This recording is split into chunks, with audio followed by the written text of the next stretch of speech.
Hey guys, welcome back to today's video, and in today's video, I'll be making a 2028 Democratic primary tier list based solely on all of these candidates and their abilities to win a possible Democratic primary. Now, of course, I doubt even half of these candidates will make a serious contender for the actual Democratic nomination, but for the sake of it, let's rank all of these candidates. Of course, the no's and who's. I don't know about a third of these candidates. I know most of them, but I seriously don't think someone like Hunter Biden or Hillary Clinton seriously deserves my time right now. Joe Biden, first off, straight in F tier. The guy's 81 years old. He's going to be 85 by election day 2028. And guess what? He feels like he's 100 years old. I doubt he's going to even live to then at that point. And that's not even a political opinion. Even a lot of Democrats probably think that. AOC, I think she's too young. She's too progressive. And her views are not necessarily in the lines of the Democratic establishment. I'm going to say C tier. Bernie Sanders has a lot of grassroots support. He's definitely a progressive where, he was able to build a very strong campaign in 2016, slightly less so in 2020. But even then, though, I think he'll make a strong contender, albeit I think his time has passed. He's even older than Joe Biden. Ruben Gallego, similar to Bernie Sanders, I think, maybe A tier. He's also relatively very progressive candidate. And I just don't think that he's going to be able to win the more establishmentarian vote. He's also quite young for someone to run for the president.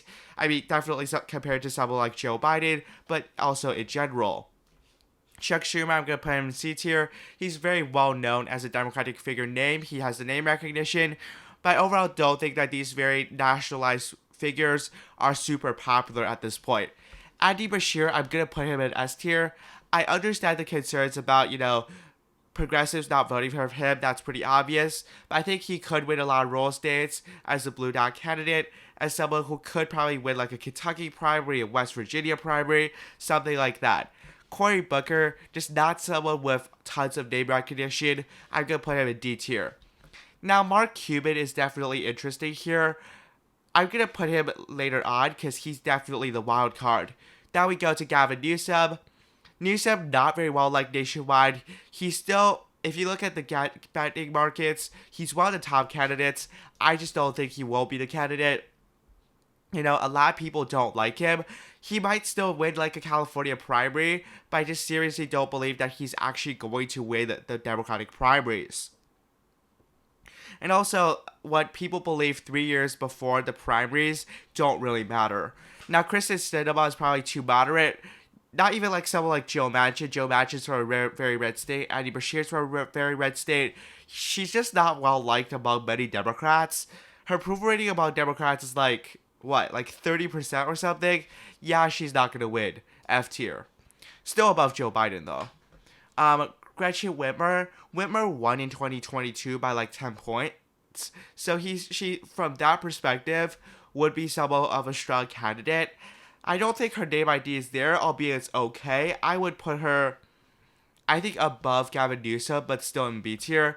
Kamala Harris, like Joe Biden, goes in F tier. If you fail to win once, you're not going to be the nominee again. I think Harris might even try again, but she's just not there. She's going to be in F tier. No, I don't think anyone's going to vote for her. Yes, if you look at the betting markets right now, she's at like 35 cents to be the Democratic nominee in 2028. But I just think that's very unrealistic. I think that's Amy Klobuchar. Klobuchar dropped out in 2020 very early on before Super Tuesday. Her chances were never great, albeit she's still better than some of the other candidates here in terms of electability, in terms of a Democratic primary electability, that is. I'm going to say B tier. So that's, what's his name again? Hakeem Jeffries, right? The head of the Democratic House, the House Minority Leader. I'm gonna say A tier. I think he's more popular than Chuck Schumer, maybe B tier, but I still don't think he's someone who can actually win. Joe Manchin is probably too conservative for many Democrats, so I'm gonna put him in B tier. His difference with someone like Andy Beshear is that Andy Beshear, I think, is more liberal than people think he is. Joe Manchin, we don't really know. The news always talks about him, and I just don't think Democratic primary voters would vote for him. Mark Kelly's up there. I would put him in S tier just because he's an astronaut. He has that background, and I just believe that he's someone who could realistically win a primary. Now, of course, it's very early on, but I think he has a sufficient likability to actually win. Now we go to Jon Ossoff. I think Ossoff's in B tier. There's nothing special about him either way. I'm just going to say B tier. There's nothing too good, nothing too bad. For Pete Buttigieg, this one I don't really know. I'm gonna say B as well. At the top of B tier, he ran a campaign in 2020, won the Iowa caucuses, but I really don't see him being the Democratic nominee. Now, John Fetterman is definitely an interesting pick here. I don't know. Again, I would put him around Ruben Gallego. I think he's realistically an okay contender in terms of, because he is a more household, well-known name, just because, you know, he ran in probably the most expensive Senate race back in 2022, albeit his policies are still definitely not in line with the Democratic establishment. Jared Polis, C tier. I just don't think he has any type of actual electoral history outside of his home state. He's very popular in Colorado, but that's not going to be enough. J.B. Pritzker's like a billionaire. He's a billionaire. I don't think that resonates well with people. I'm going to put him in D tier. Josh Shapiro, I would definitely put him in S tier. I think realistically he would have been the VP choice to Kamala Harris, but apparently according to the inside sources, he declined to be the VP. I don't know if that's true or not, but definitely I would say that Josh Shapiro is someone who could realistically be the Democratic nominee. He's sufficiently popular, he's Jewish, and he does resonate well with the moderate voters. I don't know so much about progressives though, but still I think realistically his name ID puts him in a good enough position to be a realistic contender for the presidency on the Democratic primary side. Sherrod Brown is working class, kind of similar to someone like John Fetterman, but definitely more moderate. If you're not in office anymore, I'm going to put you in C tier. If he was in office, maybe he would be a serious contender. Stacey Abrams. Yeah, let's just say that, she is a pretty well-known Democratic name, specifically in the South. But she lost the governor's race to Brian Kemp by 8%, although she's supposed to be electoral juggernaut, at least according to some people. Not going to happen. I'm going to put her in D tier. Tammy Duckworth, again, if you're in a very non-competitive state, you don't really have a really sophisticated electoral history. I just don't know, but I'm going to say C tier. I just don't think she could be the Democratic nominee. Probably behind Sherrod Brown, but ahead of AOC. Tim Walz, I don't know if his run with Kamala Harris boosts him or hurts him in his status as a contender for the presidency. On one hand, the vice president always starts off kind of as the favored, even a VP candidate. But on the other hand, I think a lot of people don't really like Kamala Harris anymore, in terms of, especially in 3 years, even on the Democratic Party side.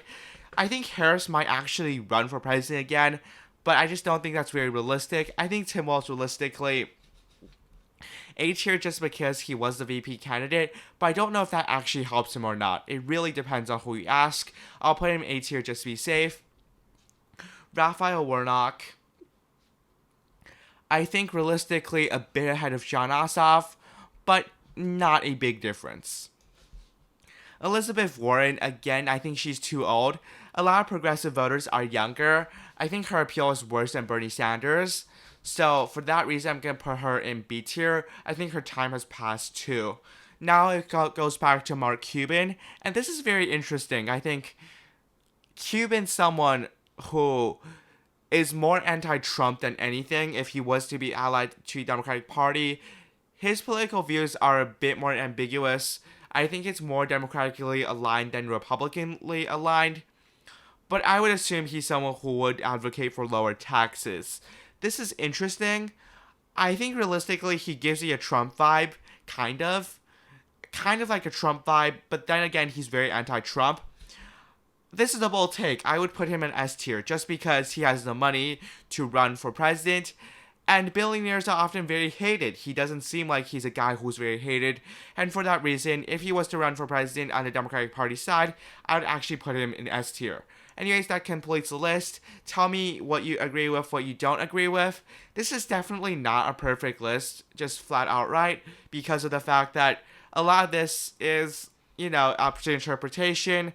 And there's not a lot of things I can go off of right now. This is if all these candidates were to run for president, I probably would get a lot of things wrong on this tier list. Chances are there's a good chance someone who's not in S tier, if all these candidates were to run for president on the Democratic Party side, would actually be the Democratic nominee. Anyhow, thanks for watching today's video. Be sure to like and subscribe to my YouTube channel. Thank you for watching. Have a nice day. Goodbye.